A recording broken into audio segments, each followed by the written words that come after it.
On va aller voir, il est dans son antre. Vous allez voir Yves Lamontagne. OK? Yves Lamontagne est reconnu pour son expérience dans le milieu du tourisme. OK? Puis il enseigne au Cégep de Matane depuis 2014. Dès son arrivée à titre d'enseignant, il fut fasciné par le téléenseignement et les défis qu'il représente. Donc, vous allez voir tout à l'heure, l'expérience de touriste est très, très, très intéressante à Matane. On va aller voir, je ne sais pas s'il est arrivé, je ne l'ai pas vu sur mon écran, Alain Cloutier. Si vous êtes arrivé, M. Cloutier, est-ce que vous êtes arrivé? En tout cas, je vais le présenter quand même, puis probablement qu'il arrivera un peu plus tard. OK? M. Cloutier, c'est un très grand précurseur. C'est un des premiers à avoir exploité la formation à distance pour les DEP en soutien informatique dans les commissions scolaires René Lévesque. C'est un autodidacte qui est très, très, très curieux. Il est enseignant en soutien informatique depuis février 2000, puis il travaille aussi comme consultant en informatique. Donc, on va avoir une belle expérience au niveau aussi des commissions scolaires. Par la suite, M. Mario Dubé. M. Mario Dubé est professeur en soins infirmiers, en soins critiques au département des sciences infirmières de l'Université du Québec à Rimouski, à l'UQAR, depuis plus d'une dizaine d'années. Ses travaux de recherche ont souvent porté sur la pédagogie à l'ordre universitaire. Puis en collaboration avec Mme Geneviève Sanson, il a écrit et diffusé les guides du téléenseignement. Plus récemment, il a participé à la création du module d'auto-formation en ligne pour les nouveaux enseignants universitaires. Donc, on est très heureux de vous accueillir parmi nous. Bonjour. On est aussi en soins infirmiers. On va aller au niveau collégial. On va se diriger à Gaspé. Je suis très heureux de vous présenter Mme Sophie Côté, qui est infirmière clinicienne depuis 1994. Elle a pratiqué dans plusieurs sphères entourant la profession infirmière. Elle enseigne depuis 15 ans au département de soins infirmiers au Collège à Gaspésie-les-Îles. Elle a participé dès le début au projet de téléenseignement en soins infirmiers, et ce pendant 5 années en y enseignant la communication et les bases de la profession infirmière. Depuis, elle assure la coordination des soins infirmiers et de la coordination et de la formation à distance depuis maintenant 5 ans. Très heureux de vous accueillir, Sophie. Bonjour. Et notre 5e enseignante panéliste aujourd'hui, Mme Chantal Roussel. Mme Roussel est titulaire d'un doctorat en évaluation des compétences. Elle est professeure au département des sciences et de l'éducation de l'UQAR depuis 2003. Dès le début de sa carrière universitaire, elle s'intéresse aux questions liées à l'insertion professionnelle en enseignement et à l'évaluation des apprentissages et des compétences, à la formation à distance ainsi qu'à la pratique enseignante dans son sens large. Par ailleurs, elle collabore à des recherches sur l'utilisation pédagogique du manuel numérique en enseignement supérieur. Bienvenue, Mme Roussel.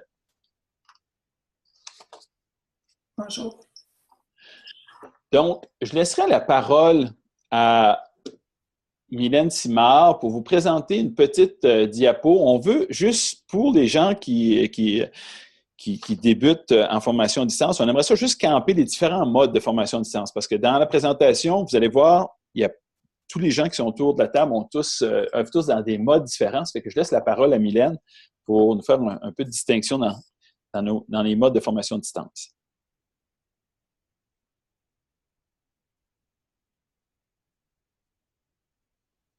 Mylène?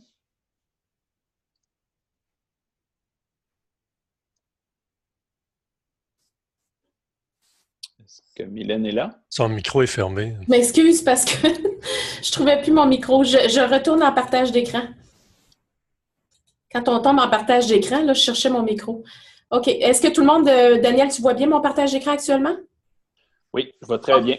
Excellent. Donc, dans le fond, c'est ça, on voulait vous montrer un peu, là, juste d'entrée de jeu, au cas où on aurait des gens qui ne connaissent pas du tout les différents modes de formation à distance. Donc, juste, je vais illustrer avec des petites images. Ça va prendre quelques minutes. Ce sera vraiment pas long, là, juste pour vous montrer qu'est-ce qu'on entend, par exemple. Donc, dans les descriptions de modes d'enseignement vers l'apprenant, les différents modes qui existent, d'abord, on a le synchrone qui est des cours en direct en ligne et l'asynchrone où est-ce que l'étudiant va prendre un cours, mais dans un moment qui lui convient. Dans les modes d'enseignement en classe synchrone, on retrouve ce qu'on voit, la classe traditionnelle, ce que tout le monde connaît naturellement. Ensuite de ça, on voit la classe de téléenseignement. Donc, quand on est en classe, par exemple, de vidéoconférence où un enseignant est en présence avec des élèves et a une classe à distance, donc une classe qui est complète mais qui est à distance. C'est ce qu'on appelle une classe de téléenseignement. Ensuite de ça, on a le mode classe virtuelle interactive. Donc, ça ressemble vraiment comment on est actuellement, c'est-à-dire devant un portable et un enseignant est à distance avec ses étudiants qui sont devant aussi leur portable, mais à distance. Alors, ensuite de ça, on a la formation individualisée en ligne où c'est un peu, ça peut être en synchrone ou en asynchrone, où est-ce que c'est 1 à 1, un enseignant pour un élève, et le mode auto-formation qui est complètement en asynchrone, où l'élève reçoit, par exemple, la documentation, soit sur une plateforme ou du matériel, capsule vidéo, mais étudie vraiment dans un moment qui lui convient. Dans le classe de téléenseignement, il y a aussi ce qu'on appelle le multiclasse ou le multisite. Donc, encore là, c'est pour ça qu'il y a énormément de modèles. Il y a les modèles hybrides et des modèles mixtes, par exemple, avec un mélange de synchrone et d'asynchrone. Mais bon, de toute façon, on a déjà, je ne veux pas trop vous mélanger, mais au moins, ça donne déjà une base. Fait que nos enseignants d'aujourd'hui, nos professeurs d'aujourd'hui sont parmi ces modes-là. Fait que je vais vous les laisser se présenter. Juste vous illustrer un peu visuellement de quoi ça a l'air. Donc, une classe interactive, on voit ici l'enseignant avec ses élèves qui sont à la maison, donc sur une plateforme. La classe de téléenseignement, comme je vous parlais tout à l'heure, donc on voit une classe en présence avec une classe qui est à distance. Et puis, classe de téléenseignement multisite, donc avec des élèves en présence, des élèves à distance. Il peut même avoir des classes à distance. Donc, vraiment, on a un mix de tout ça, là. Alors, c'est vraiment une simple petite introduction. C'est pas plus long que ça. Donc, j'arrête mon partage d'écran et je cède la parole à Daniel. Parfait. Donc, la façon qu'on va procéder, ça va être très simple. On va adresser une question à nos panélistes. On va faire un tour. Ils vont répondre chacun leur tour. Et par la suite, si vous avez des questions, si vous voulez leur adresser des questions sur ce sujet-là, vous serez invité à le faire, soit par le clavardage ou vous ouvrez votre caméra, puis directement par le micro, vous pourrez le faire aussi. On veut vraiment que vous puissiez bénéficier de questions. C'est une table ronde. On n'est pas dans une présentation de contenu. Et on a vraiment indiqué à nos panélistes que, dans le fond, c'est un peu comme si on était tous dans un 5 à 7, puis qu'autour d'une bière, bien, qu'on partageait nos expériences. Donc, c'est pour ça que vous ne verrez pas de PowerPoint, vous ne verrez pas de présentation. Ils n'ont pas eu de présentation à monter. C'est pas ça du tout. On est vraiment dans une zone d'échange. C'est vraiment la volonté qu'on a. Donc, ma première question, on va débuter avec ça. Ce serait d'abord de nous décrire un petit peu dans quelle modalité de fonctionnement vous œuvrez en formation à distance, OK? Depuis combien de temps? Puis qu'est-ce qui vous a amené à entrer, à vous lancer dans la formation à distance? Je vais débuter le tour avec Yves Lemontagne. Yves, on va se diriger à Matane. Yves étant touriste au Cégep de Matane. Je te cède la parole, Yves. Bonjour tout le monde, bien content de vous voir ce midi. On m'entend bien? Oui, ça va, Daniel? OK, parfait. Excellent. Ben, juste pour vous dire que, écoutez, moi, j'enseigne au Cégep depuis 4 ans. J'enseigne en téléenseignement depuis 4 ans. Donc, pour moi, contrairement à un prof qui aurait eu à s'adapter à ça, moi, dès que j'ai entré, on m'a donné les clés d'un chariot de portable, puis on m'a expliqué comment ça fonctionne à distance, puis j'ai débuté dans ce contexte-là. De mon côté, ben j'enseigne, puis là, je vais essayer de reprendre les termes qui étaient dans la présentation de tout à l'heure. Donc, au niveau des modèles de formation à distance, j'enseigne à des classes en téléenseignement, ce qui veut dire que j'ai des étudiants en présence, mais j'ai également, dans un autre cégep, une classe qui, elle, est à distance. Donc, le tout en même temps. J'ai aussi des classes multisites. Donc, si vous aimez mieux, c'est, à titre d'exemple, cette salle-là, qui est une salle spécialisée pour ça. Normalement, j'enseigne debout. Derrière moi, j'ai un écran tactile, j'ai l'écran en avant, et ce que j'ai, c'est des étudiants à la maison qui sont chez eux. Donc, ça, c'est le multisite. Et enfin, j'ai la classe virtuelle interactive, je crois, qui, dans le fond, excusez-moi, la classe virtuelle interactive, c'est ici. C'est cette classe-là. Puis, le multisite, c'est que, dans le fond, j'ai des étudiants en présence, mais j'ai également des étudiants à la maison. Donc, pour résumer vite fait, des étudiants en présence avec une classe dans un autre cégep également, des étudiants en présence avec des étudiants à la maison, qui sont là individuellement, et enfin, que des étudiants à la maison dans une salle spécialisée. Donc, de notre point de vue, puis j'espère que j'aurai l'occasion peut-être de revenir plus tard sur les objectifs de la formation à distance. Je pense que c'est c'est souvent quelque chose qu'on oublie. Mais nous, dans notre cas, au niveau du département de tourisme, je ne vous cacherai pas que dans tous les programmes de tourisme au cégep, au niveau collégial, ben, il y a une baisse au niveau du recrutement. Donc, initialement, il y a 5-6 ans, lorsque ces démarches-là ont été entreprises, c'était dans l'esprit de sauver ou d'ajouter des gens dans nos classes. Donc, on avait dès le départ pas envie, mais on souhaitait bonifier nos classes avec des étudiants à distance. Et ça, j'y reviendrai peut-être plus tard là, pour vous expliquer si ça a été un succès ou pas, puis de revenir un peu sur l'importance des objectifs de la formation à distance. Donc, pourquoi des établissements d'enseignement doivent ou se tournent vers le téléenseignement dans certains cas. Donc, je ne sais pas si ça répond à la question. Ça répond très bien, puis comme un bon présentateur, tu as déjà tu mets l'eau à la bouche pour la prochaine tour, Yves. Parfait, on retient ça pour les objectifs. Parfait. Good. On va aller maintenant voir Alain Cloutier. Est-ce que mes amis, Mylène, Michel, vous pouvez me dire si Alain Cloutier s'est joint à nous? Daniel, je pense que non. Je viens de laisser un message, je ne sais pas pourquoi. Sincèrement, fait qu'on va enchaîner quand même. Parfait, c'est beau. Puis si vous le voyez, vous me ferez signe. Parfait. Donc, on va se diriger à l'UQAR. Je vais aller voir M. Mario Dubé, qui est professeur en soins. M. Dubé, on vous cède la parole. Ça fait environ 4 ans que j'expérimente le mode de formation à distance. Les raisons sont multiples, là, mais pour l'essentiel, je dirais que, en fait, j'ai expérimenté au fil du temps 2 cours, dont un plus souvent qu'autrement en formation à distance. Et une des principales raisons qui m'a amené là, c'est au niveau des inscriptions. C'est un cours qui est dur à avoir suffisamment d'inscriptions dans une localité seulement. Donc, en l'ouvrant à plusieurs sites, on réussissait à avoir un groupe complet.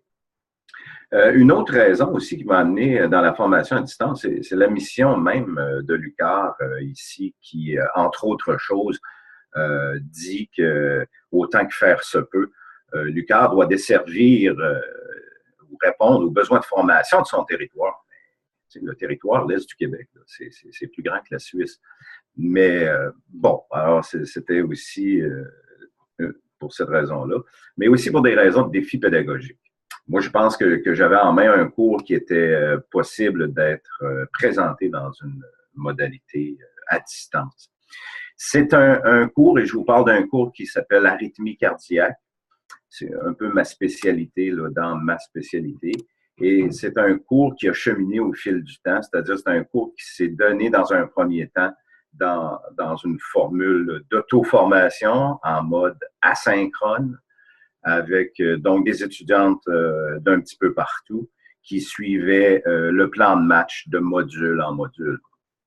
Et au fil du temps, j'ai expérimenté, en fait, la dernière expérience à l'automne dernier est une formule hybride pour ce cours-là, qui est une portion synchrone et une portion asynchrone, là, toujours en auto-formation. Donc, une classe téléenseignement avec 2 sites et des modules qui étaient également sur un site web là, en asynchrone. Alors, je trouve intéressant cette formule-là parce que ça demande du travail, ça demande de la réflexion, ça demande de la bonification, ça demande d'évoluer avec le temps, avec les besoins des étudiantes. Comme j'ai été longtemps en mode asynchrone avec elle, ça m'a pris un petit peu de temps avant de bien cerner les besoins, les difficultés rencontrées dans le cours, etc. Alors, c'est un cours qui est encore en évolution et moi, je trouve que c'est un grand plaisir, justement, de le faire évoluer puis d'évoluer moi-même comme enseignant là-dedans. Voilà pour l'essentiel. Parfait. Bien, excellent, M. Dubé. Excellent premier tour de piste. On va aller maintenant, on va poursuivre en soins infirmiers. On va se diriger à Gaspé. On va aller voir Sophie Côté. À toi la parole, Sophie. Bonjour. Ça me fait plaisir d'être avec vous aujourd'hui.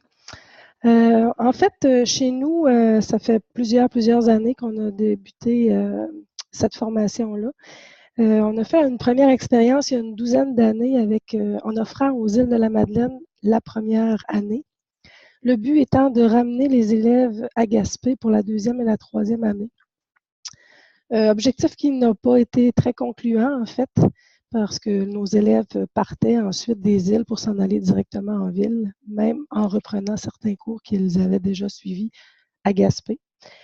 2 ans plus tard, on s'est repenché sur la question et on a décidé d'offrir le programme en téléenseignement, donc en classe multisite.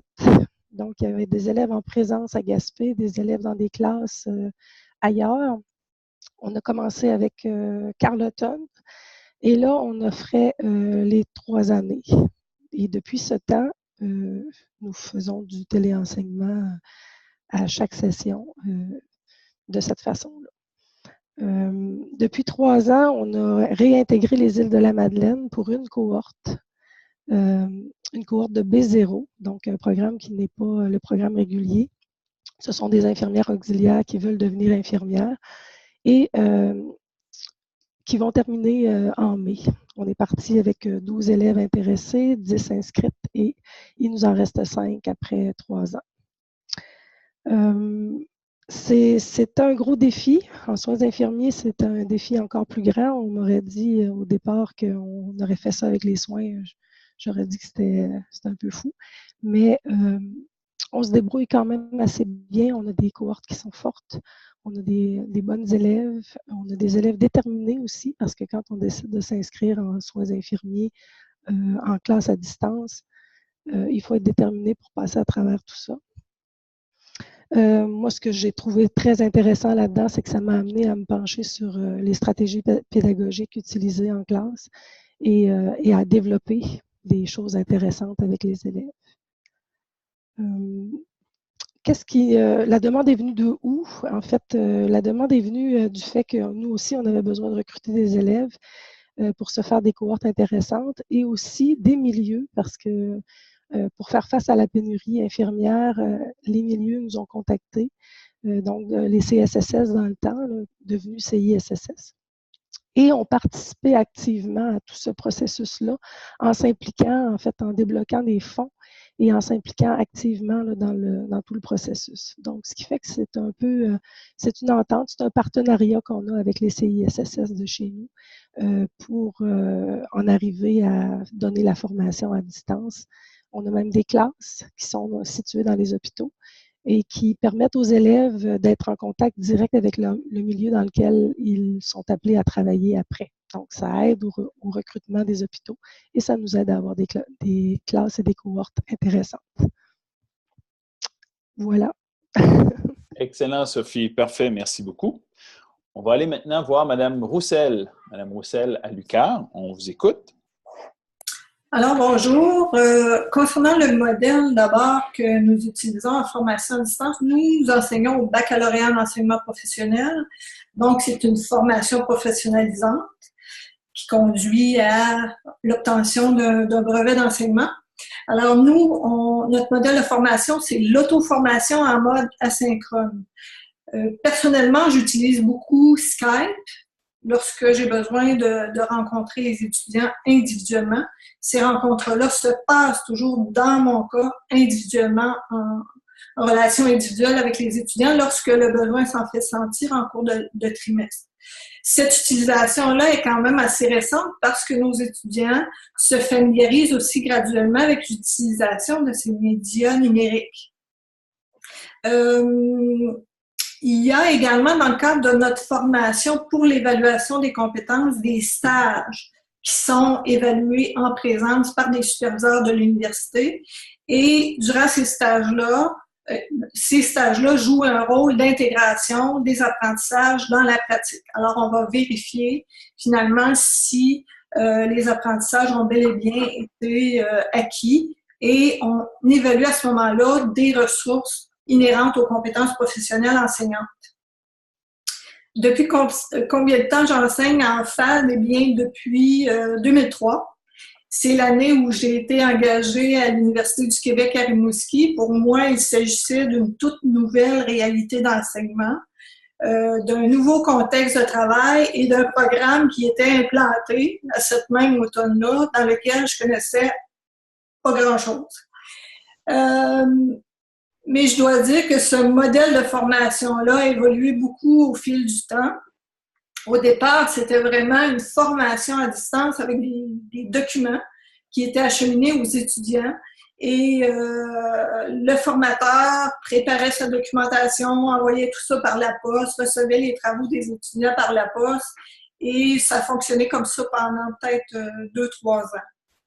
Ensuite, on a eu l'accès à Linux, qui était une version antérieure de Claroline. Par la suite, ça a été l'utilisation de Claroline en enseignement asynchrone. Et maintenant, c'est Moodle qui est utilisé chez nous. Alors, on a vu plusieurs versions au fil des 15 dernières années qui se sont succédées pour la formation à distance. Comme je suis issue de l'enseignement collégial, j'ai été pendant une dizaine d'années, je peux comparer les deux. Puis pour moi, ça a été une révélation, oui, mais j'ai trouvé quand même difficile l'appropriation de la formation à distance parce que le contact avec les étudiants est quand même assez différent d'une formation en présence où on est constamment avec eux à leur transmettre des consignes et tout ça. Et leur donner des explications complémentaires pour les travaux. Alors qu'en formation asynchrone, tout se passe à l'écrit ou presque. Et c'est là qu'on voit l'importance de la communication et de la qualité de la communication et de la documentation qu'on leur donne parce que les étudiants se basent là-dessus pour la réalisation de leurs travaux. Ce besoin de formation en ligne-là, d'où il provient, c'est que nos étudiants sont des enseignants déjà en formation professionnelle qui doivent se former à l'enseignement. Donc, ils ont cette obligation-là qui leur vient du ministère de l'Éducation. Ce sont des enseignants en exercice, donc, ils sont répartis partout sur le territoire québécois. Actuellement, nous en avons 1400. Ce sont tous des travailleurs, ce sont des gens qui ont pour la majorité du temps des familles. Ils doivent donc concilier leurs activités professionnelles avec les activités de leur vie familiale. Et ils ont des besoins particuliers, des horaires de travail variés aussi. Et la formation à distance, pour eux, c'est un moyen de faciliter leur appropriation et leur accès à la formation. Alors, c'est en gros pour ça que, pour toutes ces raisons sont bonnes pour faire la formation à distance. Excellent. Merci beaucoup, Mme Roussel. Mme Roussel, vous nous avez dit que vous avez environ 1400 étudiants actuellement. J'aimerais ça juste que vous m'indiquiez, quand vous avez commencé en 2003, il y avait combien d'étudiants au BEP? 0. OK. Ça veut dire que vous l'avez pris? Parce que c'était un nouveau programme, c'était une nouvelle exigence ministérielle, parce qu'auparavant, les étudiants devaient faire un certificat de formation en enseignement. Ils ont migré vers un bac de 120 crédits, et en 2003, ce bac-là commençait. Excellent. Merci beaucoup. Donc, on a fait une première ronde de questions. Je vous invite, dans le fond, tous ceux et celles qui ont des questions, vous pouvez peut-être annoncer votre question dans le clavardage, vous allumez votre caméra, vous nous faites signe, on va gérer les questions. On veut s'assurer que tout le monde qui veut adresser une question, et là, je vais faire appel à mes collègues Mylène, Michel et Julie. Oui, Daniel, pour l'instant, il y a quelques commentaires, mais il n'y a pas eu de questions dans le clavardage comme tel. Est-ce que, Mylène, tu peux confirmer? Je pense que c'est... Non, il n'y en a pas. Puis simplement, aller dans le clavardage, là, si vous voulez lever la main, vous pouvez utiliser les icônes dans la section du clavardage. Avec participants. Dans participants, oui, excusez. Parfait. Ça fait que, dans le fond, l'objectif aujourd'hui, c'est comme je vous le rappelle, c'est une table ronde. On veut vraiment, si vous avez des questions, vous... Il faut croire que c'était très clair. OK, mais on voit quelques questions apparaître. Je te laisse faire le suivi, Michel. Oui. Combien d'étudiants y a-t-il en multisite pour les professeurs qui enseignent avec cette modalité? Question d'Andréane Turgeon. Yes. C'est peut-être Yves Lamontagne qui pourrait répondre à ça. Oui, c'est Yves qui est plus en multisite. Écoutez, nous, on a généralement, bon an, ballant, une quinzaine d'étudiants en présence, puis une dizaine d'étudiants qui se trouvent à être à la maison. Au niveau des profils, puis je veux pas m'attarder trop là-dessus, mais c'est aussi là où ça devient quelque chose de différent au niveau collégial, puis peut-être propre à notre département. Je veux pas non plus faire de généralité, mais On a des étudiants généralement en présence qui sont ici du secondaire 5, donc qui cheminent vers une technique. Et pour pouvoir s'inscrire, nous, à la formation à distance, ceux qui sont à distance doivent posséder déjà un DEC. Donc, des fois, ces clientèles-là, il peut y avoir un petit clash au niveau de ces clientèles-là. Faut faire attention pour être sûr que les mariages sont bons.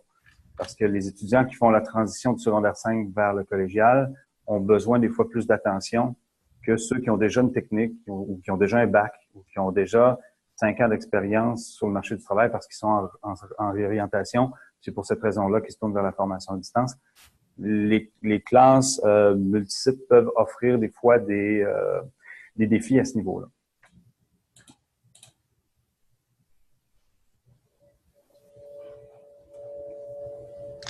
Peut-être la question au sujet du soutien technique, technicien sur place pour soutenir le professeur.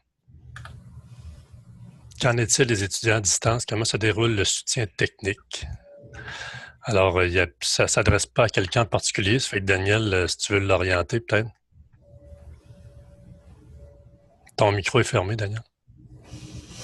Oui, super. Peut-être rapidement, Yves, si tu nous parles de soutien technique chez vous à Matane, comment ça se passe? Soutien technique, ben nous, on a une ressource interne qui est un technicien informatique qui, lui, va se spécialiser beaucoup au niveau... Parce qu'il faut tout de suite démystifier quelque chose pour ceux qui seraient des enseignants parmi nous.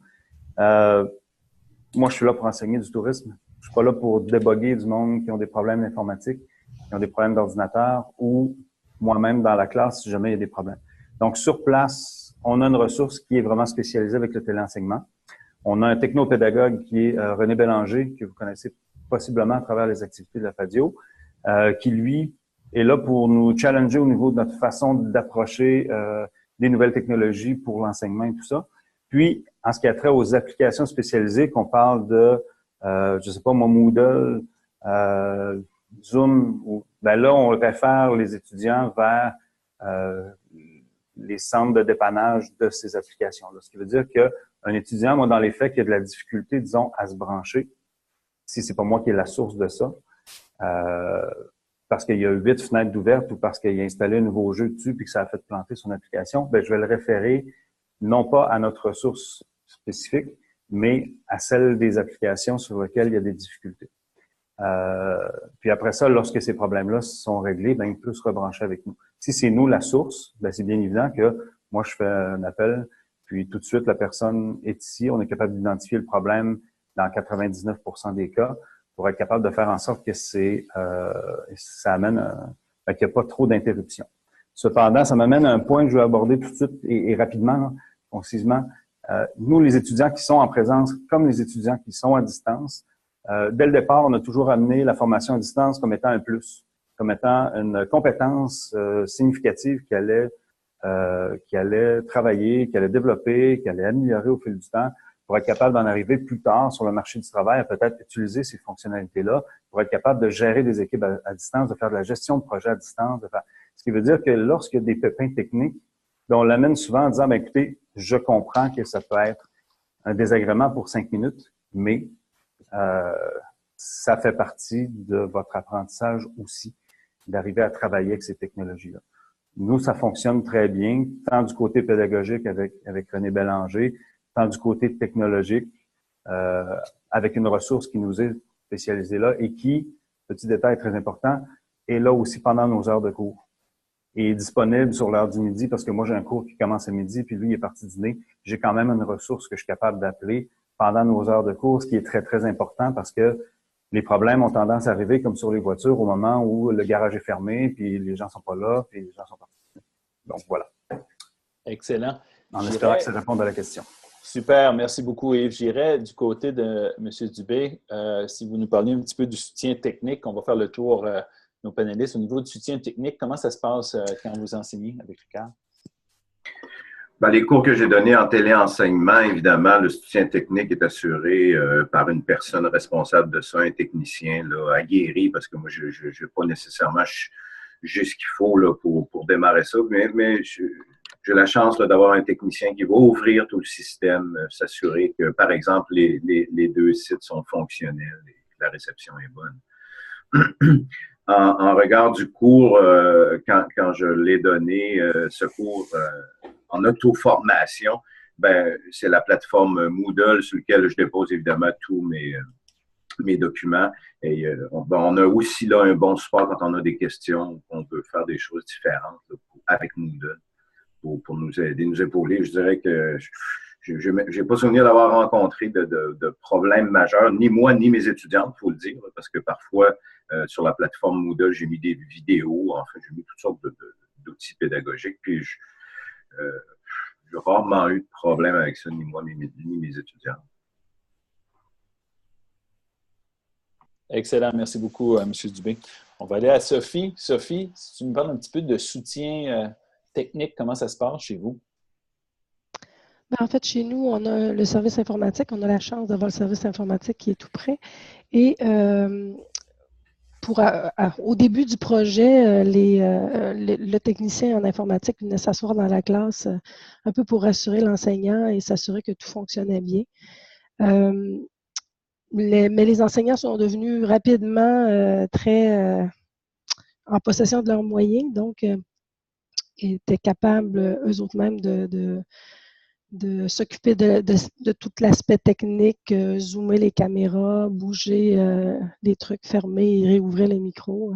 Donc ça s'est fait assez bien. Puis changer de média aussi, passer du PowerPoint à la caméra document et vice-versa. Ce qui fait que le technicien est disponible. On a sur chaque téléphone une assistance FAV et lorsqu'on a un problème autre qui est impossible à résoudre par l'enseignant, on appuie sur le bouton et habituellement, on a une réponse assez rapide là, pour pouvoir continuer à donner le cours. Excellent, merci.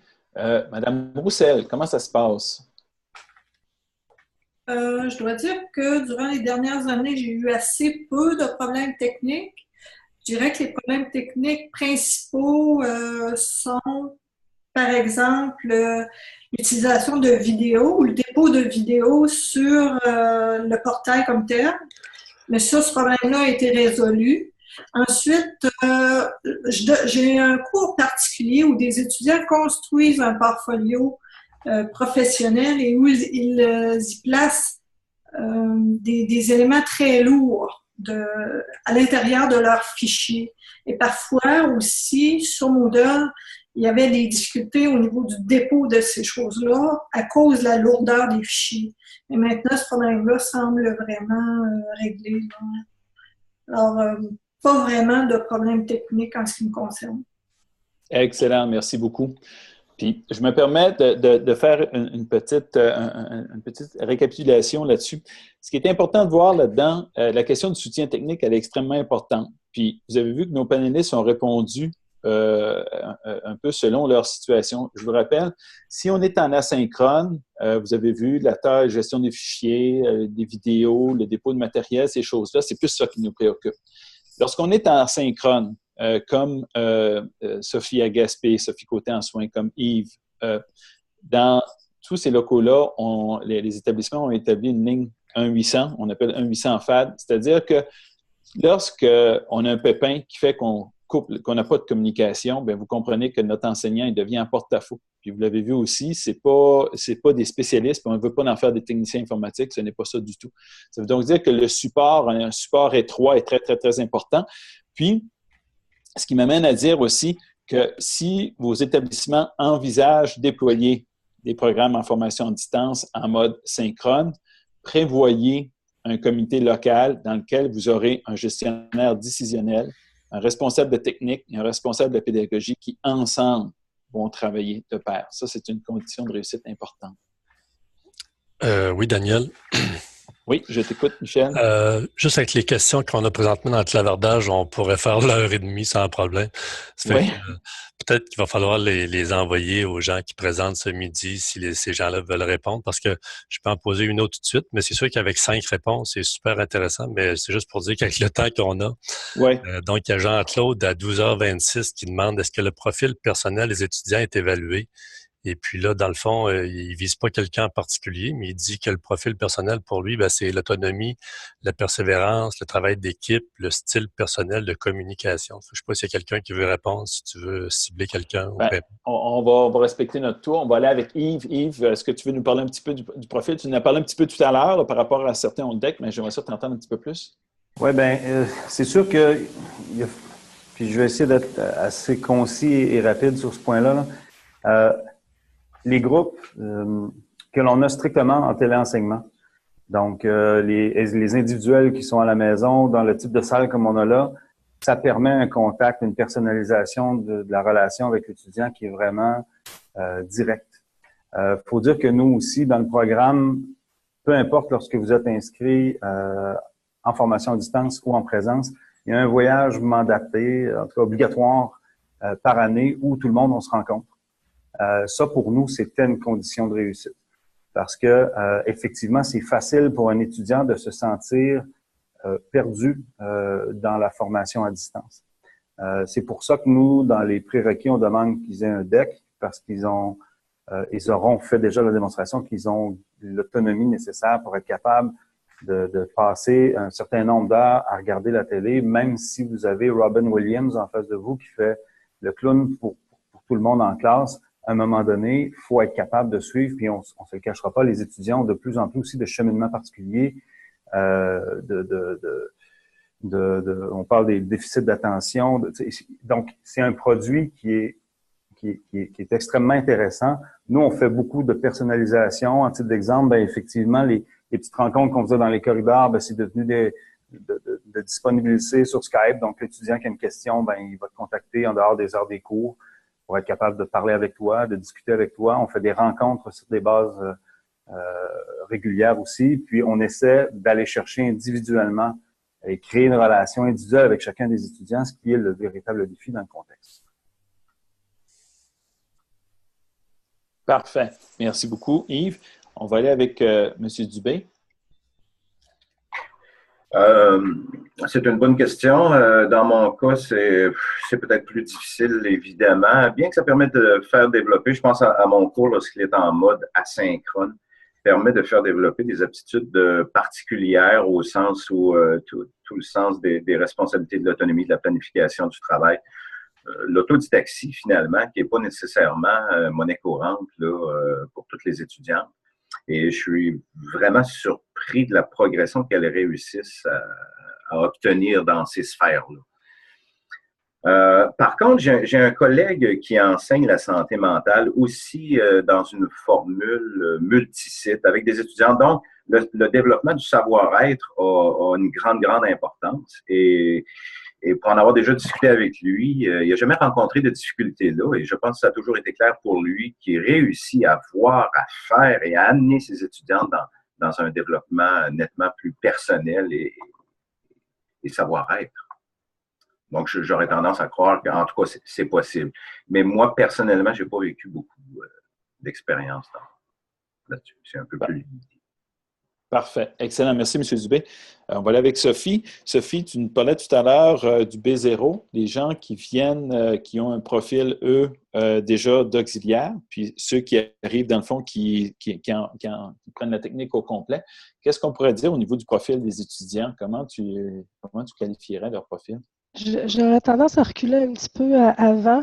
Je me rappelle qu'à la première cohorte, on a fonctionné sous forme d'entrevue parce qu'on avait trop d'inscriptions. Donc, il y a eu des entrevues pour intégrer les élèves au cours. Et ça nous a fait des cohortes qui étaient très, très fortes à ce moment-là. Je me rappelle que ça avait fait une différence, effectivement. C'était des élèves qui étaient plus autonomes, plus déterminés aussi. Si je reviens avec ta question, au niveau des B0, on a des élèves adultes la plupart du temps, donc qui ont mari, enfant et travail. Donc, ce programme-là a été adapté en fonction de toutes ces contraintes-là et aussi avec l'employeur parce que ces élèves-là travaillent déjà en milieu hospitalier et doivent concilier travail, études et famille. d'autant plus que l'employeur doit les libérer aussi pour qu'elles suivent la formation. Donc, il y a des ententes qui sont faites là, à partir de leur horaire de travail, leur fournissant une rémunération qui est constante de base et au fil des années, ces élèves-là doivent rembourser en fait l'employeur en travaillant des journées où elles ne sont pas occupées à étudier pour arriver à un compromis acceptable à la fin là, du contrat, à la fin de leur cours. Les élèves qu'on a en A0, ce sont des élèves qui sortent la plupart du temps de la polyvalente, donc de l'école secondaire, et ce sont des élèves qui n'ont pas le même niveau de maturité, je dirais. On en a qui l'ont et on en a qui l'ont moins. Donc, on doit composer avec ça et avec ces deux types d'étudiants-là dans nos mêmes classes parce qu'elles suivent le cours de la même façon. Là. Ils sont intégrés dans les mêmes classes. Donc, on compose avec ces différences-là. Mais excellent. Ça se passe quand même assez bien. Super. Merci beaucoup, Sophie. Madame Roussel, au niveau du profil, vous nous avez parlé un petit peu tantôt, évidemment, c'est des enseignants. Dans le fond, vos étudiants sont des enseignants. Est-ce qu'en termes d'autonomie, comment vous voyez leur niveau d'engagement, de motivation? Comment ça se passe? Bien, nous, les étudiants que l'on reçoit, ce sont des enseignants, mais ce sont des gens qui ont une formation antérieure, soit d'un DEP, un diplôme d'études professionnelles, un DEC, un bac, une maîtrise ou parfois même un doctorat. On a déjà vu des gens qui s'inscrivent en formation qui ont déjà ce type de diplôme-là, qui ont des diplômes qu'ils ont obtenus aussi à l'étranger, et qui ont fait une reconnaissance ici au Québec pour enseigner en formation professionnelle au secondaire. Alors, c'est multiples profils. Pour ce qui est de la motivation, généralement, ils sont très motivés. Souvent, ce que l'on voit, c'est qu'ils ont commencé leur programme de formation dans une autre université. Parce qu'on est 5 au Québec à donner ce programme-là. Et on reçoit beaucoup d'étudiants qui ont commencé ailleurs et qui, pour diverses raisons, et surtout au niveau de leurs contraintes professionnelles et personnelles, optent pour la formation à distance. Au niveau de leur intérêt, il est bon. Au niveau de la motivation, elle est généralement bonne. C'est certain que le niveau d'aisance avec la formation à distance diffère passablement d'un étudiant à l'autre, mais je dirais que la plupart réussissent à s'en sortir assez bien. Excellent, super. Merci beaucoup, Mme Roussel. Daniel? Oui. Peut-être si Nicole Perrault peut prendre la parole parce qu'elle a posé une question, peut-être qu'elle pourrait la résumer si c'est possible. Puis à ce moment-là, ça va me permettre de reprendre le contrôle un peu sur le clavardage. Parfait. À toi la parole, Nicole. Oui, alors, je vais retrouver ma question dans la liste des clavardages qui est apparue. En fait, je me posais des questions, entre autres, sur les défis liés, entre autres, à l'évaluation dans un modèle de FAD. Parce que, bon, j'ai assisté à une présentation qui a été faite par Julie-Lyne Roy l'an passé, puis je crois que vous êtes associé, le FADIO, aux travaux de Julie-Lyne Leroux et non Julie-Lyne Roy. Et entre autres, bon, en ce qui concerne l'évaluation, elle dit on se pose des questions sur la gestion des évaluations, l'évaluation des savoir-être, comment ça se fait, comment faire du sommatif versus du formatif, les problèmes de plagiat. Est-ce que je demanderai aux participants si vous, de par votre pratique, vous avez eu l'occasion de vous interroger sur certains des défis reliés à l'évaluation dans un contexte de formation à distance. Yves, on te donne la parole. Comment ça se passe en tourisme? C'est pas évident. je vais essayer dans notre cas, puis je vais vraiment strictement me limiter à notre façon de faire. Il est illusoire de penser qu'au niveau de certaines évaluations, je pense entre autres à des examens qui pourraient être à livre fermé, ce genre d'évaluation-là, nous, dans le programme, on les a un peu limités.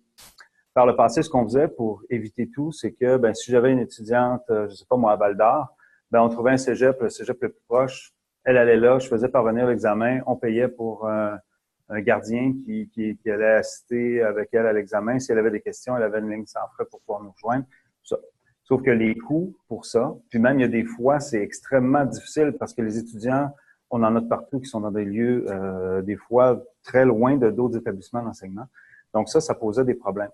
Donc, la plupart de nos évaluations qui seraient sous forme d'examens sont maintenant des examens à livre ouvert.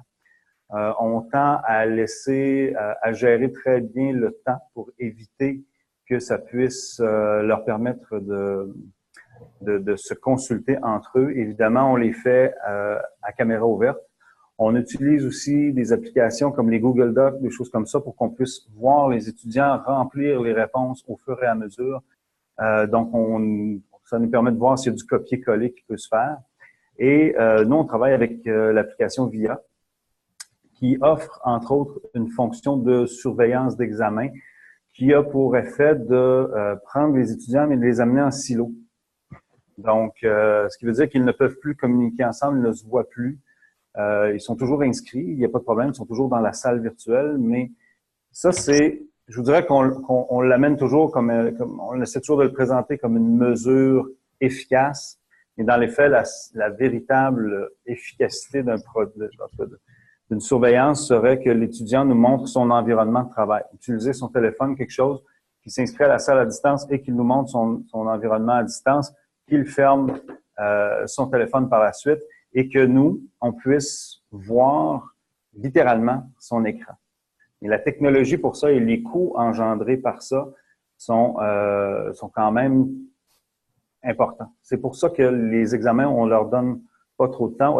Au niveau du reste des évaluations, souvent lorsqu'il y a des évaluations, je sais pas, moi je donne un cours en service à la clientèle, puis on doit se faire une simulation, pas de problème, on le fait avec caméra, on enregistre le tout, les évaluations se font sans problème. Et au niveau des examens, je vous dirais que c'est pas encore parfait. Il y aura, je crois, toujours place pour quelqu'un qui veut mal faire puis qui voudrait copier, qui voudrait plagier, malgré que c'est évident que lorsque en tout cas ça c'est ma vision à moi, mais un étudiant qui arrive du secondaire 5 et qu'on inscrit en téléenseignement, c'est pas de mettre les chances de son côté. Souvent ceux qui ont déjà un DEC, qui ont un bac, qui ont une expérience de vie, on n'a pas vu, nous, de cas de plagiat important. Puis, comme je vous dis, on a changé nos évaluations pour des évaluations à livre ouvert, auxquelles l'importance des notes, d'être capable de trouver rapidement l'information est valorisée plutôt que d'aller sur Internet et essayer de demander à ton chum puis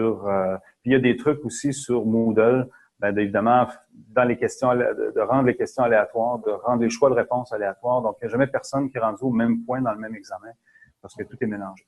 Mais je vous dirais qu'on n'a pas trouvé la solution magique chez nous qui pourrait se faire à coût raisonnable pour ça.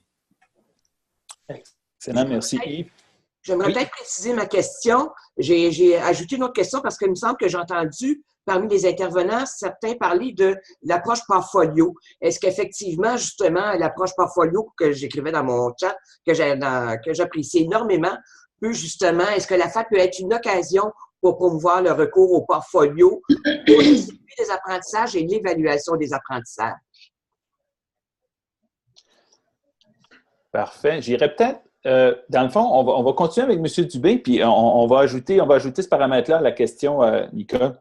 M. Dubé, les évaluations en soins, comment ça se passe? Si je réfère à mon cours, je dirais que ce sont des évaluations qui se font en deux parties ou en deux formules différentes. Il y a une partie 5 examens qui se font en ligne à partir de Moodle. Et ce sont 10 questions qui vont être choisies de façon aléatoire dans une banque de 40 ou 50 questions. Et dans lequel aussi le temps est limité pour répondre aux questions. Donc, c'est des choses qui sont assez brèves, des réponses courtes. Bon. L'autre partie, ce sont 2 examens qui vont se donner en classe, sous surveillance, dans la localité de ou des étudiantes. Il faut savoir que lorsque le cours se donne dans une formule d'auto-formation asynchrone complètement, il y a environ une 60aine d'étudiantes qui viennent de plusieurs localités différentes. Alors, ce qui fait que les examens vont être regroupés environ en 10 ou 12 localités. Les étudiantes ont à se déplacer pour aller en classe dans une supervision de 3 heures pour faire l'examen 1 et à un autre moment dans la session pour faire l'examen 2 dans une même formule. Et là, ça me permet d'avoir des questions un peu plus élaborées à développement. Excellent. Merci beaucoup, M. Dubé. On va aller voir Sophie pour les évaluations. Comment ça se passe, Sophie, en soins? Bien, en soins infirmiers, on sait qu'il y a 3 parties. Hein. Il y a une partie théorie, il y a une partie stage, il y a une partie laboratoire, donc maîtrise des procédés de soins. Chez nous, de la façon qu'on fonctionne, c'est qu'on a sur place, dans les sites distants, des personnes répondantes. Donc, on a une personne qui est répondante au niveau de la logistique des examens théoriques, ce qui fait qu'on envoie notre examen qui est redistribué aux élèves. Il y a une surveillance sur place. Et ensuite, l'examen est numérisé, retourné à l'enseignant, corrigé et retourné au site distant pour faire une révision de cet examen-là. Ça, c'est au niveau théorique. Au niveau laboratoire, on a une infirmière en laboratoire dans chacun des sites aussi. Donc, chaque élève doit pratiquer minimum 2 heures par semaine les procédés de soins qui sont appris en théorie, en fait, théorie laboratoire. Et on a notre infirmière en laboratoire sur place dans les sites distants. Au niveau des stages, c'est la même chose. Donc, comme on a des stages cliniques en milieu clinique, dans chacun des sites distants, on a des enseignants superviseurs de stage qui, là, vont évaluer le fonctionnement de l'élève en stage, les savoir-être, les savoir-faire et les connaissances aussi sur place. Donc, on s'assure de couvrir toutes les sphères là, compte tenu du niveau de responsabilité que nos étudiantes vont avoir à gérer en tant que future infirmière. Excellent, merci Sophie. Madame Roussel, si vous nous parlez un petit peu de vos évaluations, comment ça se passe au bac?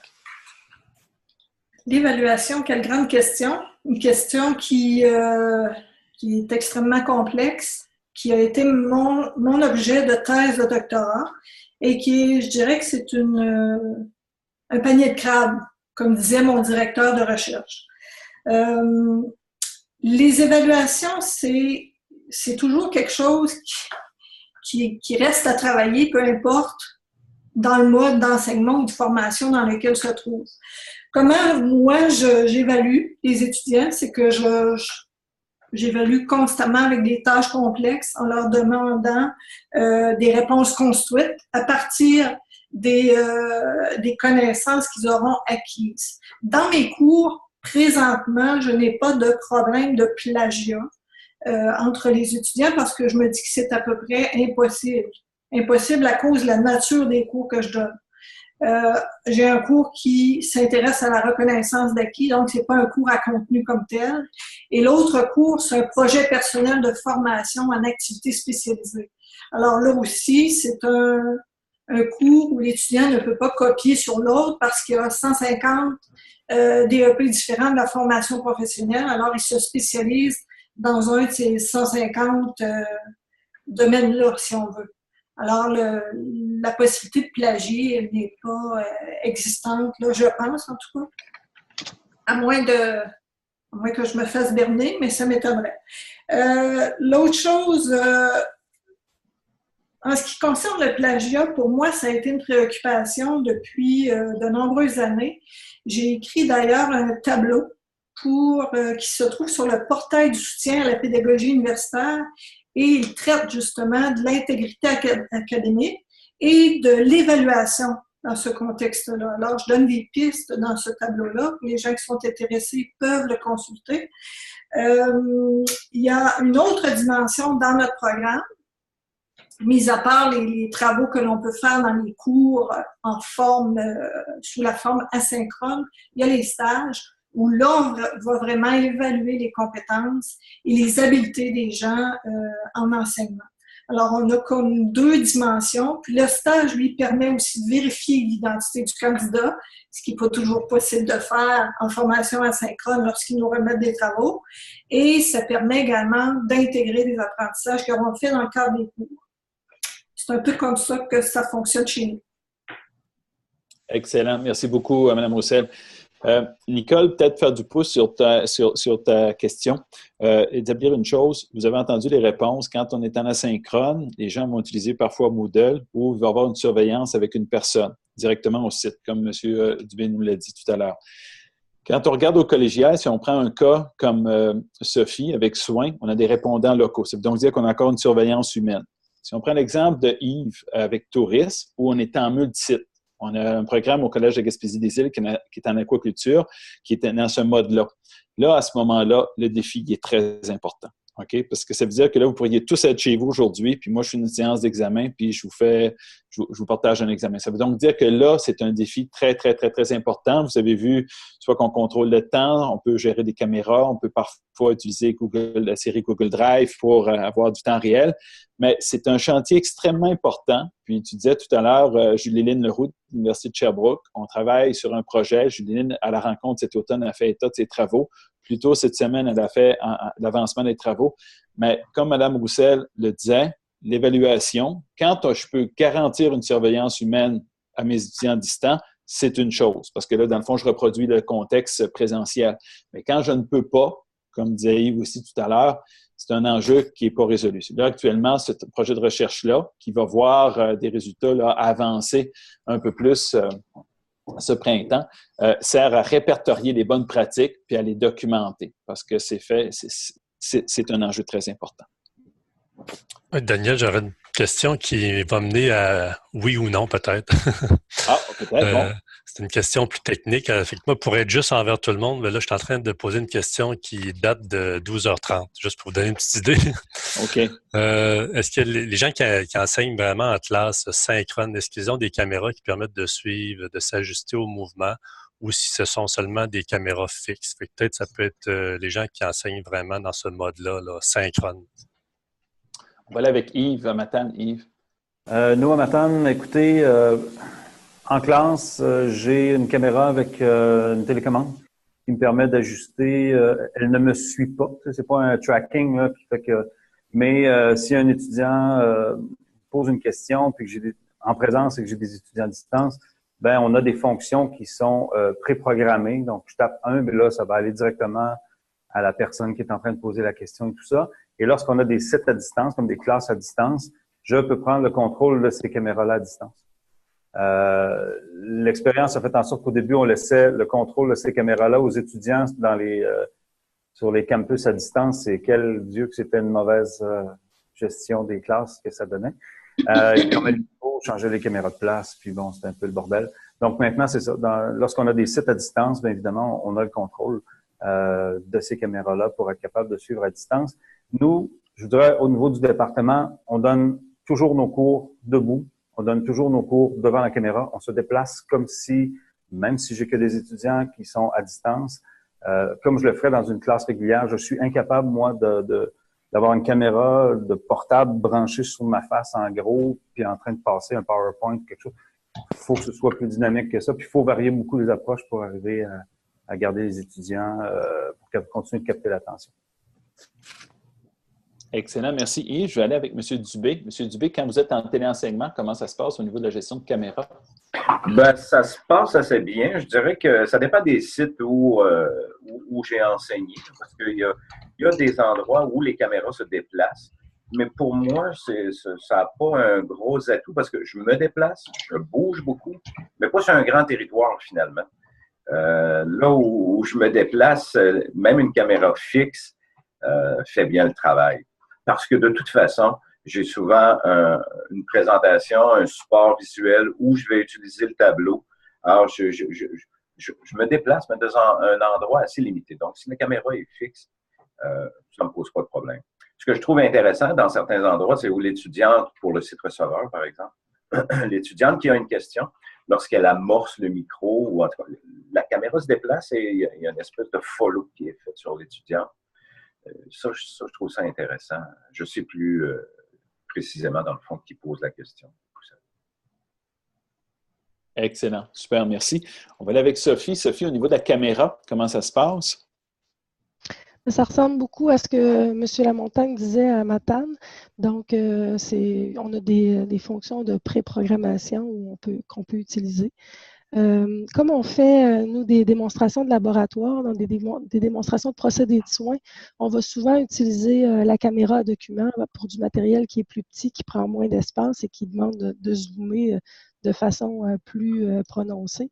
Donc, admettons que je fais une démonstration d'une ponction veineuse, bien, je vais installer mon bras en dessous de la caméra, montrer les éléments aux étudiants. Et même chose si on doit se déplacer, par exemple, faire des principes de déplacement sécuritaire d'un bénéficiaire au lit, bien, on va bouger la caméra pour zoomer sur le patient ou l'étudiant qui va agir comme patient. On peut des fois utiliser des étudiants qui sont dans la classe, comme l'enseignant est déjà occupé à faire quelque chose, on peut déléguer un étudiant pour zoomer finalement les mouvements pour permettre aux autres des sites distants. Donc, ça les implique, ça les met en action aussi. C'est effectivement un grand défi. Je pense que le grand défi du téléenseignement, c'est de garder les étudiants en action. Donc, le plus possible pour garder l'intérêt. Surtout quand on a des contenus théoriques qui sont très lourds. Donc, ça va aider de trouver des stratégies qui vont les garder en action. Excellent. Merci, Sophie. Madame Roussel, dans le fond, si on vient à vous, la caméra, c'est beaucoup plus pour le suivi individuel, dans le fond. Hein? Oui, pour l'instant, oui, mais dans le cas des contextes de stage, l'utilisation de la caméra ou de l'enregistrement vidéo prend une autre importance parce que les gens doivent se filmer et observer leur propre qualité, leur propre capacité d'enseignement. Et c'est là qu'on va également vérifier la capacité de réflexivité de nos étudiants. Alors, c'est pas tout à fait dans le sujet, là, mais pour faire un lien avec ce qui a été dit. Excellent, super, merci beaucoup, Mme Roussel. Puis peut-être dire au sujet des caméras, au départ, certains établissements avaient même un système de tapis, c'est-à-dire que l'enseignant se déplaçait sur le tapis puis la caméra était programmée pour suivre les pas. Ces choses-là ont été expérimentées, mais à un moment donné, devenait un peu plus compliqué. Vous avez entendu parler aussi de preset, c'est-à-dire qu'un étudiant appuie.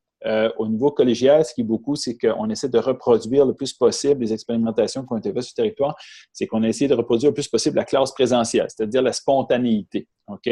Donc, vous avez un échange, on se parle, ainsi de suite. C'est un peu ça qui a été essayé.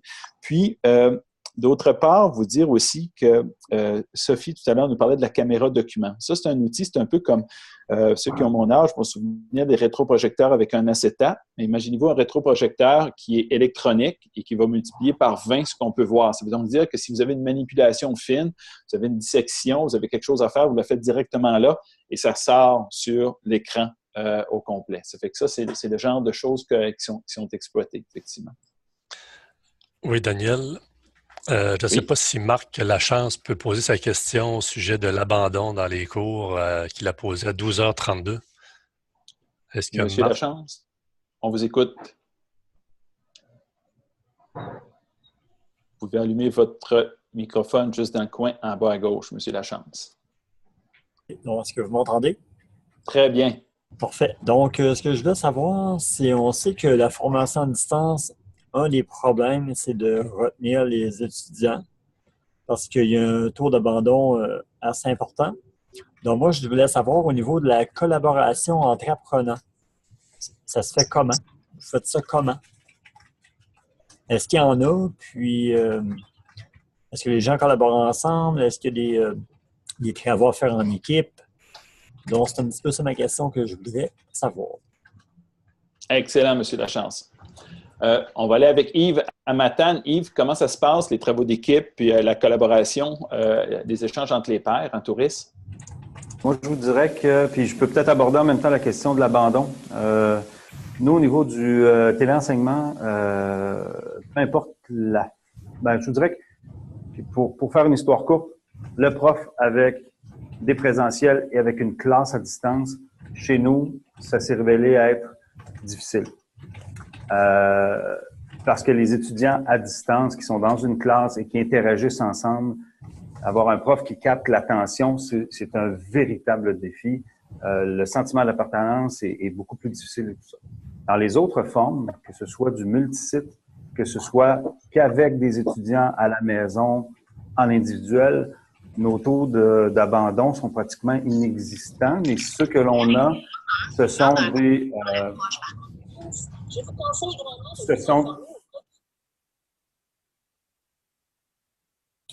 Désolée, Yves, j'ai réactivé. Oui.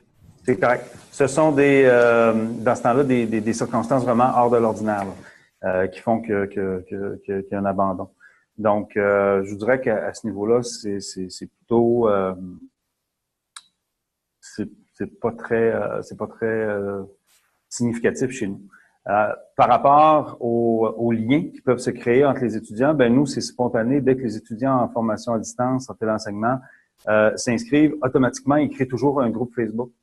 C'est pas nous qui l'imposons, ça se fait généralement. Il se crée, je vous dirais que les groupes qu'on a, nous, en téléenseignement, ce sont pratiquement devenus, les liens qui se tissent là sont pratiquement plus forts dans certains cas que dans nos groupes en présence. Parce que pour nous, le profil de personnes que l'on a qui s'inscrivent en téléenseignement, généralement, puis je veux vraiment pas faire de généralité, mais c'est propre à notre programme, ce sont généralement des femmes qui ont entre 20 et 30 ans, qui sont en réorientation de carrière, qui ont peut-être un jeune enfant à la maison ou déjà un emploi qu'ils ne pourraient pas quitter pour dire « Moi, je m'en vais avec mon pack-sac puis je m'en vais m'installer à Matane pour un DEC de 3 ans. » Donc, dans ce contexte-là, il se crée vraiment entre ces personnes-là qui viennent des quatre coins du Québec une espèce d'affinité, une espèce d'effet de groupe qui se crée. Ces gens-là se voient en dehors de nos cours plusieurs fois par année. Ils vont faire un voyage ensemble parce que ça leur tente. Donc, tout ça contribue à faire en sorte que ces gens-là, finalement, restent inscrits dans nos programmes de formation à distance. Nous autres, il n'y a pas de composante asynchrone. Donc, c'est toujours synchrone. Voilà. Excellent, merci Yves. Monsieur Dubé, abandon puis collaboration entre les étudiants, comment ça se passe en soins? Que ce soit un cours que j'ai donné en auto-formation, donc en mode asynchrone complètement, ou par téléenseignement avec 2 ou 3 sites, c'est étonnant, mais les abandons sont très, très rares. Là où j'aurais pensé, moi, que dans le cours asynchrone, les abandons auraient été plus fréquents qu'un cours classique en classe et tout. C'est complètement le contraire.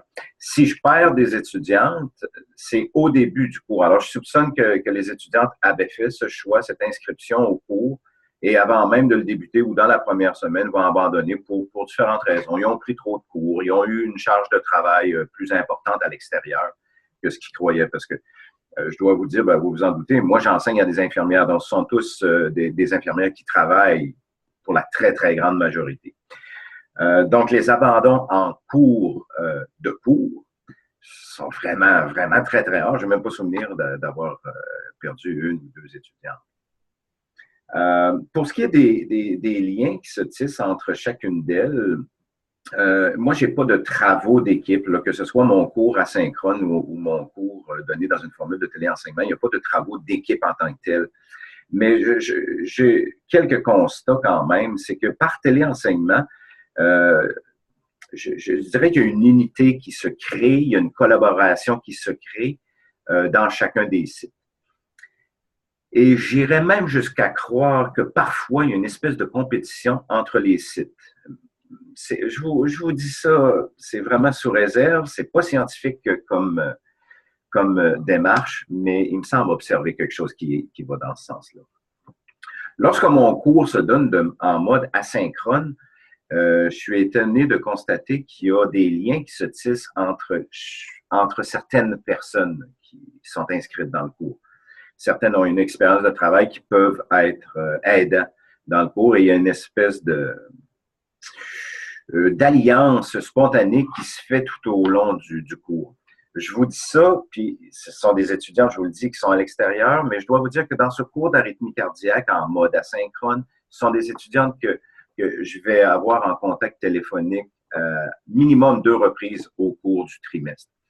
Et je sais que quand je les appelle vers la fin du cours, donc le 2e contact téléphonique, les étudiantes vont me dire, j'ai travaillé, j'ai étudié beaucoup avec Julie cette partie-là, et puis on a étudié à 3. Donc, dans le vocabulaire, il y a cette composante de collaboration, d'études en petits groupes.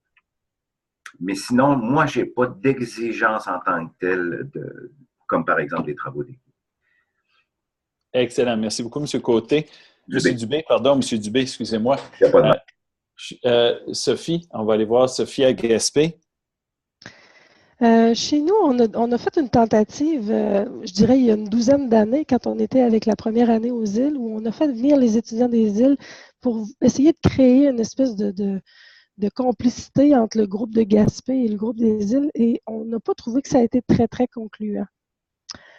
L'expérience qui a suivi a fait en sorte qu'on a négocié dans nos ententes que les enseignants de Gaspé se déplacent, les enseignants en théorie et des disciplines contributives se déplacent 2 fois par session pour aller dans les sites distants pour créer ce contact-là, en fait, avec les enseignants. Les étudiants aussi ont la possibilité de se déplacer vers Gaspé durant la session. Ils doivent faire une demande et moi, j'évalue les coûts, je les installe quelque part à Gaspé et elles viennent là, en groupe, là, soit à 2 ou 3 voitures pour rencontrer les élèves de Gaspé, suivre les cours en présence, faire de la révision avec les enseignants. Donc ça, je pense que ça contribue quand même à augmenter les liens. Mais j'ai pas l'impression que de les organiser fait leur bonheur. Donc, elles doivent faire la démarche par elles-mêmes. On a des élèves en soins qui sont très, très, très occupés. Hein? Donc, j'imagine que la quantité de contacts va aussi en fonction de la disponibilité de temps qu'elles ont et elles n'en ont pas beaucoup à l'extérieur des heures de cours. En ce qui concerne les abandons, j'irais dans le sens des autres participants, dans le sens où un abandon identifié lié au téléenseignement, moi, j'en ai pas vu jusqu'à maintenant. On a des abandons liés à toutes sortes d'autres facteurs, famille, travail, obligations, problèmes de santé, n'importe lesquels, mais un abandon lié vraiment au téléenseignement ou à la formation à distance, j'en ai pas vu d'identifié jusqu'à maintenant. Excellent, merci beaucoup, Sophie.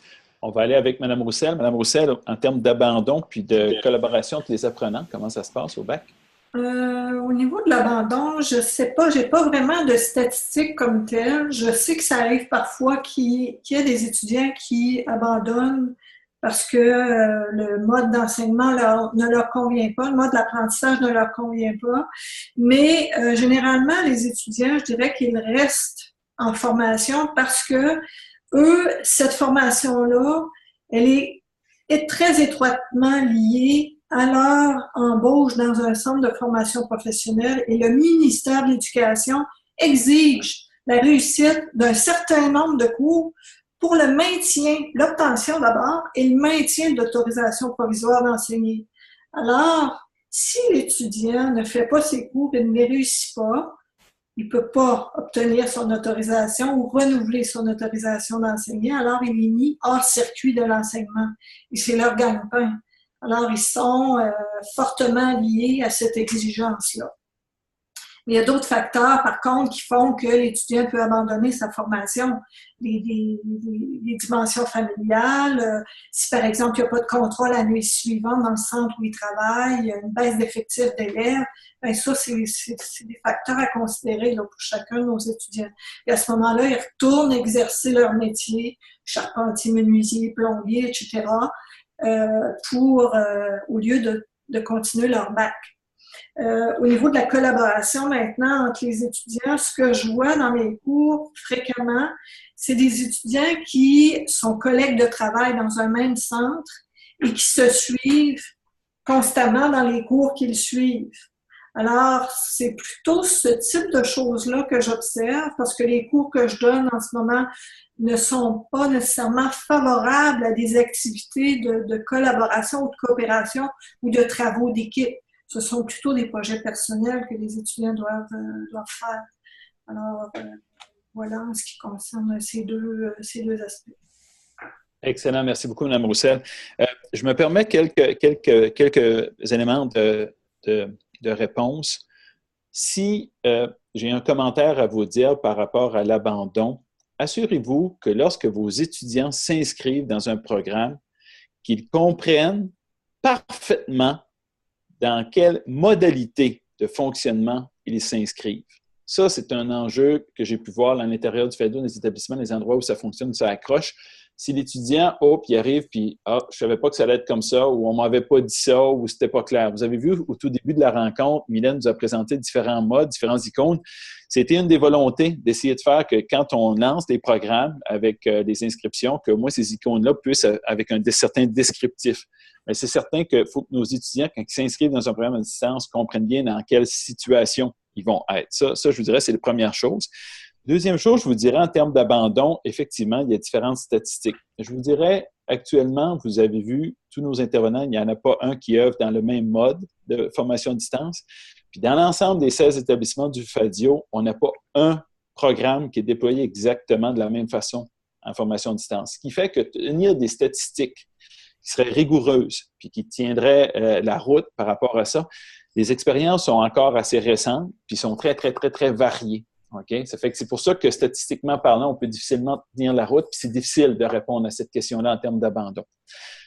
D'autre part, vous avez parlé des travaux d'équipe. Les travaux d'équipe, je vous dirais deux choses. Les médias sociaux ont eu un impact très fort. Si vous lisez Carcenti, que ce soit en présence ou à distance, il y a eu un impact très fort. Les étudiants vont souvent, à la veille d'un examen, en très, très forte proportion. En 2012, Carcenti avait recensé, je pense, comme 50% des étudiants vont créer un groupe Facebook avant une évaluation, puis plus de la moitié du temps, l'enseignant n'est même pas au courant de ça. Okay? Ça veut donc dire que des fois, on veut qu'ils fassent du collaboratif, mais dans le fond, ils en font même sans nous autres. Ça fait que ça, c'est une chose. D'autre part, je vous dirais que beaucoup d'enseignants qui œuvrent en formation à distance exploitent de plus en plus Google Drive et tous ses atouts, comme OneNote et tous ses atouts aussi. Okay? Vous avez vu ce matin, on avait des gens, les commissions scolaires sont sur Microsoft. Donc, ça, c'est des choses qui sont utilisées, mais au collégial, Google Drive est très utilisé aussi pour le collaboratif. Michel? Oui, là, tout à l'heure, j'ai dit que j'avais des questions pour à peu près 1h30. Là, je dirais que j'en ai pour au moins une journée. Oui, c'est ça. Ce qu'on va faire, c'est sûr, écoutez, on est extrêmement heureux. Puis dans le fond, moi, je vous dirais, j'avais une série de questions que j'avais partagées à nos intervenants avant, puis j'en ai posé une à date. Ça fait que dans le fond, je leur avais dit qu'on ferait ça dans le forme de 5 à 7, un peu comme ça, puis c'est vraiment comme ça, puis on est très heureux de ça. Ce qu'on va faire, nous, c'est certain qu'on va reprendre toutes ces questions-là, puis on va s'assurer, OK, dans un document, que les réponses seront reformulées, puis on va faire un tour avec nos intervenants là-dessus, puis on va vous acheminer ça. Okay? Ça, c'est une chose qu'on va faire. Michel, il est 19. Est-ce qu'il y aurait une question qu'on pourrait faire un dernier tour de piste assez rapidement? Parce que là, j'ai perdu totalement le fil du clavardage. Ben, je vais être juste envers tout le monde, là, tous les gens qui ont posé des questions. Je suis rendu à 12h32, juste pour vous donner une idée. Je ne sais pas si Jean-Claude peut prendre la parole pour préciser sa question. Jean-Claude, en activant ton micro. Est-ce que Jean-Claude est là? Oui, Jean-Claude est là. Jean-Claude, si tu vas dans le coin à gauche complètement, tu vas voir ton micro. Tu peux cliquer dessus, puis la barre rouge va disparaître, puis tu vas devenir actif. Oui, parfait, on t'écoute, Jean-Claude. C'est beau, mais j'ai eu réponse à ma question. La préoccupation que j'avais, c'est justement comment est-ce qu'on s'assure que la personne qui participe au programme, on va dire, soit justement dans le bon programme, mais aussi le bon profil. Parce que c'est pas tout le monde qui a l'autonomie pour justement participer à un programme à distance. Mais ma réponse, en tout cas, je suis satisfait de la réponse que j'ai eue. Excellent, parfait. On peut continuer peut-être avec Cégep à distance. Est-ce que vous voulez poser encore votre question à 12h32 au sujet de l'attention, la motivation?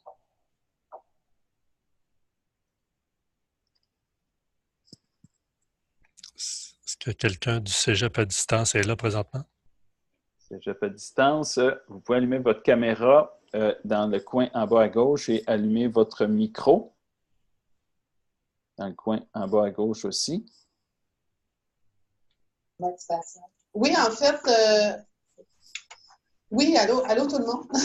Bonjour, en fait, on est heureux de vous voir. On vous écoute. On avait une question là, par rapport à la persévérance, à la motivation. En fait, on voulait savoir comment vous réussissez à maintenir la motivation des étudiants qui sont uniquement à distance. Parfait. il y a eu quelques éléments, je vous dirais, qui ont été partagés tout à l'heure. Si je prends le bac en enseignement avec Mme Roussel, c'est un critère pour maintenir l'emploi. C'est un enjeu très, très, très important. Yves, en tourisme, tu nous disais tout à l'heure qu'on avait des retours, souvent des retours, des gens qui font des retours lorsqu'on est à distance. Peux-tu nous parler un petit peu en termes d'engagement de poursuite? Nous, au niveau de... en tout cas, je ne sais pas si vous me reprendrez si c'était ça la nature de la question, mais je sais que nous, au niveau de l'enseignement, on essaie de varier les approches le plus souvent possible. Je vous cacherai pas, professionnellement, des fois, nous, on a une formation qui dure 1 heure, puis on trouve ça, des fois, pas toujours évident de garder l'attention, puis alors qu'on voit du monde passer dans le corridor, qu'on entend un bruit. Ben, imaginez des étudiants qui font 3, 4, 5 heures de ça par jour, ça peut être très difficile. Donc, nous, on varie les approches, ce qui veut dire que des fois, je vais m'enregistrer, donner la théorie, puis je vais dire aux étudiants, ben écoutez, je devais vous donner un devoir, au lieu de faire un devoir chez vous, on va le faire tout le monde en classe la semaine prochaine, dans une classe virtuelle. On a des laboratoires qui nous permettent d'avoir et des étudiants en présence et des étudiants à distance qui font des travaux ensemble avec des caméras et tout ça. Donc, pour essayer de les stimuler. Certaines approches qu'on avait par le passé avec des classes en présence qui étaient de faire un petit voyage, aller visiter, je sais pas, un hôtel ou d'aller voir un centre de congrès ou d'aller visiter, de participer à un événement. Ben maintenant, ce qu'on fait, c'est que grâce à des technologies tout simples, comme un téléphone, une tablette ou quelque chose, ben on amène, moi je joue le rôle de reporter où là, ben, moi je décolle dans un attrait, j'ai un écouteur sur une oreille, puis les étudiants me posent des questions au fur et à mesure. Hey, j'ai pas vu telle chose, ou peux-tu poser telle question à tel intervenant, faut rendre ça plus interactif, parce que la nature même des nouvelles clientèles aussi, ça on l'a pas nécessairement abordé, mais on est confronté à des nouvelles clientèles, on parle souvent de nos chers milléniaux et tout ça. Ils ont besoin d'être impliqués, ils ont besoin d'avoir une tape dans le dos de fois de temps en temps, ils ont besoin donc une approche, dans notre cas, qui serait purement synchrone, serait plus difficile dans le contexte. Donc, on essaie beaucoup de varier les approches, d'avoir des fois des parties asynchrones. On est même à développer, parce que nous, au Cégep, on a un département de multimédia, on a un département d'animation 3D, d'avoir peut-être un studio dédié qu'à ça avec un green screen ou un blue screen, appelez ça comme vous voulez, pour être capable de faire des présentations qui vont être vraiment dynamiques, pour être capable de faire que l'étudiant va faire « OK, wow, c'est le fun, la matière est livrée de façon intéressante. » Il y a des moyens pour être capable d'interagir. On les encourage à le faire. Oui, il y a le chat, mais oui, on les encourage toujours à le faire le plus possible. Donc, en espérant que ça réponde un petit peu à la question. Excellent, Yves. Merci beaucoup. Monsieur Dubé, en soins. Ben, c'est un peu comme M. Lamontagne le soulignait, la variété des outils pédagogiques est extrêmement important. Et là, je réfère à mon cours qui est totalement en auto-formation. Donc, c'est pas des étudiants, ils ne me voient pas, je ne les vois pas. Ben, en fait, ils me voient parce que je fais des capsules vidéo que je dépose sur mon site Moodle. Mais la variété des outils pédagogiques, à mon avis, c'est très important. Je vais mettre une foule d'exercices sous différentes formes. Pour un module donné, je vais mettre des capsules vidéo qui vont expliquer ceci, d'autres petites capsules qui vont expliquer cela, des capsules sonores. Et étonnamment, dans les évaluations que je reçois au terme du cours, il y a des étudiants qui vont dire « Ah, mais ça m'a beaucoup aidé. Moi, ça, les capsules vidéo, j'ai trouvé que c'était très pertinent. » Alors que d'autres vont dire d'autres choses. La somme des exercices qui étaient à notre disponibilité, ça, pour moi, c'est ce qui m'a aidé. Donc, évidemment, c'est de nourrir tout le processus personnel de l'apprenant. Une autre clé que je sais qui est bénéfique pour l'engagement, la motivation, c'est le renforcement. Moi, j'envoie des messages courriels 2, 3, parfois 4 par semaine à l'ensemble de mes étudiantes pour faire un petit rappel sur ceci, sur cela, telle notion, pas perdre de vue que telle médication, etc. Et je termine bien souvent mes courriels en leur disant qu'elles font du bon travail, parce que je les vois, elles font les exercices formatifs, je vois les résultats des exercices sommatifs également en ligne. Donc, je leur rappelle qu'elles font du bon travail, et malgré qu'elles avaient probablement pas d'expérience dans ce champ de compétences qui, je le rappelle, est assez spécifique et bien précis, qu'elles cheminent bien et que j'ai confiance en leur réussite. C'est quelque chose que je leur répète souvent. Et je pense que cette forme de renforcement vient aussi. Donc, Moi, je pense qu'il y a une somme de clés, il y a une somme de façons de procéder quand on est à distance, peu importe quand on est en auto-formation ou en téléenseignement, d'assurer une forme de présence qui est différente d'une présence en classe, mais qui est quand même une présence, qui manifeste une confiance, un réconfort aussi, qui joue sur l'aspect affectif de l'apprenant. Si vous me permettez, je ne veux pas trop prendre de temps, mais je vais vous raconter rapidement une petite anecdote. C'était au trimestre d'automne 2017. J'ai fait une expérience où j'ai offert le même cours en deux modes différents.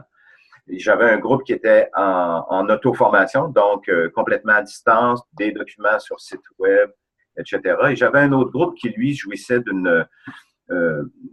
en hybride, d'une formule hybride, disons-le comme ça, avec prestations en classe et des parties en auto-formation. Et étonnamment, les résultats n'étaient pas plus élevés dans un groupe que dans l'autre. Sauf que je pense que le groupe qui était en auto-formation, moi, je pense que ces étudiantes-là étaient beaucoup plus engagées, responsables devant la matière, les exercices, beaucoup plus responsables devant la démarche pédagogique derrière tout ça, que mes étudiantes dans un mode hybride. Excellent. Merci beaucoup, M. Dubé. On va aller avec Sophie. Qu'est-ce qu'on peut répondre à ça, Sophie? Ben, en fait, c'est vraiment de maintenir les élèves en action qui fait toute la différence. J'ajouterais aussi que dans l'expérience que j'ai eue en classe, ce qui a aidé beaucoup, c'était aussi d'identifier rapidement les étudiants. Donc, au premier cours, de zoomer chacun des étudiants pour les présenter aux autres, parce que d'un site à l'autre, ils ne se voient pas nécessairement bien. Donc, et d'être capable de les nommer rapidement, donc d'apprendre les noms vite et pour pouvoir les interpeller dans les différentes activités. Les faire lire, donc il faut qu'ils s'attendent à se faire interpeller un peu à n'importe quel moment et ça les garde aussi éveillés. J'ai expérimenté des choses aussi comme de leur faire donner des parties de cours. Ça pouvait être intéressant. La pédagogie inversée, il en existe une multitude. Je me rappelle entre autres d'avoir fait une expérience avec le code de déontologie qui peut être extrêmement ardu et ennuyant. Donc, je suis allée avec eux sur le site de l'Ordre, chercher leur distribuer chacun un article et chacun devait animer cet article-là le cours suivant. Donc, j'avais retourné les caméras pour que les deux groupes se voient et ce sont les étudiants qui animaient le cours. Donc, c'est des façons d'aller les chercher, de les faire participer le plus possible. Je pense que c'est là la clé. Là. Il faut varier. Et pas juste varier d'un cours à l'autre, varier plusieurs fois durant le même cours, parce qu'on a des blocs de 2 et de 3 heures de cours des fois, et il faut les maintenir en vie. C'est un grand défi. Excellent, merci Sophie. On va aller avec Mme Roussel. Bien, je dirais que la motivation, ça passe beaucoup par l'accompagnement, l'encadrement, puis le sentiment de confiance aussi, parce que là, je rejoins beaucoup Mario Dubé sur ce qu'il disait tantôt. La confiance, il faut qu'elle soit là envers le formateur qui donne les cours. Et l'autre aspect aussi, c'est lorsque les étudiants, nous, en mode asynchrone, on utilise énormément les forums de discussion pour que l'étudiant puisse poser des questions, échanger, tout ça. Et le formateur, lui, il doit s'assurer de répondre. Il ne peut pas attendre 48 heures avant de donner une réponse à l'étudiant. Nos étudiants travaillent. Ils ont des moments très ciblés dans leur horaire où ils peuvent réaliser les travaux universitaires demandés. Alors, ils n'ont pas le temps de niaiser en bon québécois. Alors, nous, les formateurs, c'est sûr qu'on est interpellés 7 jours par semaine dans une formation asynchrone. Et il faut livrer la marchandise, il faut répondre à leurs questions. Ce que je fais, j'utilise aussi des émoticônes lorsque je réponds aux étudiants. Je leur donne également certains renforcements sur les forums. La rétroaction des travaux est extrêmement importante aussi. le type de commentaires que l'on donne, la précision de la rétroaction qui est donnée. Ça aussi, c'est un effet qui permet la rétention des étudiants dans la formation parce qu'ils savent exactement où ils ont des difficultés puis comment ils peuvent arriver à progresser dans leurs apprentissages. En gros, c'est un peu ça. J'aurais bien d'autres choses à dire, mais je vois le temps filer, 13h32. On a déjà passé le temps. Merci beaucoup, Mme Roussel. Je me permettrais un petit élément de réponse pour la question qui était très pertinente. Je vous dirais, une des choses que les étudiants, parce que j'ai la chance de faire beaucoup de focus group avec différentes clientèles, quand l'étudiant perçoit à distance que le prof a sa réussite à cœur, OK? C'est un enjeu super important. Je fais du pouce sur ce que Mme Roussel a dit. Je fais beaucoup de pouce sur ce que M. Dubé a dit, ce que Sophie a dit, ce que Yves a dit, OK? Puis, je vous dirais, une des choses que je tente de faire maintenant quand on débute avec une équipe d'enseignants à distance, c'est que je les mets comme étudiants dans le contexte qu'ils vont œuvrer, OK? Au moins 1 heure. Puis, je deviens le professeur, puis disons que je ne suis pas super pédagogie active, puis que je suis peut-être un petit peu magistral, tu sais. Puis, ils ne me trouvent pas super stimulant, tu sais. Puis, à la fin de cette heure-là, ben, je leur dis, écoutez, on va avoir des étudiants qui vont avoir 18, 19, 20 ans, qui vont être dans ce contexte-là. Souvenez-vous de ce moment-là que vous avez été étudiant. OK? Ça, c'est un exercice que je vous dirais qui est très important parce que tant qu'on ne vit pas comme étudiant, mais qu'on a toujours la représentation, souvent, puis c'est pas par méchanceté, c'est pas par mauvaise foi, loin de là, mais c'est un enjeu important de pouvoir vivre ça. L'autre élément, vous avez vu tout ce qui touche la pédagogie active, la souplesse, la flexibilité, le volet asynchrone, la rétroaction. Moi, j'ai une étudiante qui était en soins infirmiers ici, qui était ici au campus, qui avait eu un très bon résultat, puis qu'il y avait eu un commentaire verbal. L'enseignante lui avait dit « Écoute, tu as eu un très beau résultat, bravo ». Elle me dit ça, puis elle s'est fondue en pleurs. Elle dit « Il n'y a jamais personne qui mette ça de même. » Elle dit « J'ai jamais été aussi près d'un enseignant, même si je suis dans un contexte à distance. » Fait que vous voyez que cette notion-là de distance, pédagogie active, les capsules vidéo, le travail collaboratif, les forums de discussion, on parlait tout à l'heure de portfolio, tout ça, c'est vraiment ça. Ça fait que la morale de l'histoire, quand on a un enseignant qui est plus dans un paradigme centré sur l'enseignement, puis qu'on met en formation à distance, c'est certain que le défi, il va être significatif. Tandis que s'il est beaucoup plus dans un paradigme centré sur l'apprentissage, bien souvent, ça va être plus simple. Écoutez, il est 34. On avait dit que ça se terminait aujourd'hui à 30.